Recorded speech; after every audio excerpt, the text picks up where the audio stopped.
ভাই আপনি যদি কোথাও চাকরি করেন তাহলে বেতন কয় তারিখে দেওয়া উচিত?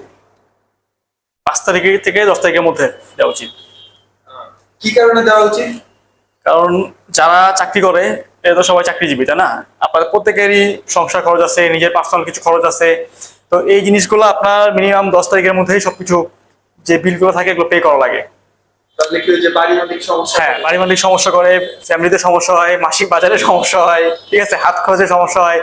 তো দেখা যায় যে বন্ধু বান্ধবের কাছ থেকে বা অফিস কলিগের কাছ থেকে ধার নেওয়া লাগে। এক্ষেত্রে একটা জিনিস খুবই খারাপ সিচুয়েশনে পড়া লাগে। এই ক্ষেত্রে আসলে বসদের কি করা উচিত? বসরা যারা এই বেতন নিয়ে ফাইজলামি করে। বসরা তো হাই লেভেলের স্যালারি পাই, হয়ে গেছে, ওরা আসলে এইসব সমস্যা হয় না, এই জন্য ওরা বুঝে না আসলে। কিন্তু বোঝা উচিত, কারণ ওরা একটা সময় এই সিচুয়েশন পার করে গেছে। ওদের বোঝা উচিত যে পোলাপাইন গুলা এরকম স্যালারি দেরি করে দিলে ওদের সমস্যা হয়ে গেছে, তখন সেই ক্ষেত্রে ওই যদি আপনার ফ্যামিলিগত সমস্যা হয় বা অফিসিয়াল সমস্যা হয়, সেক্ষেত্রে তাদের মন মানসিকতা ভালো থাকবে না, তখন তারা তাদের জায়গা থেকে সার্ভিসটা ঠিকমতো দিতে পারবে না। তো স্যারদের বোঝা উচিত, বসদের বোঝা উচিত।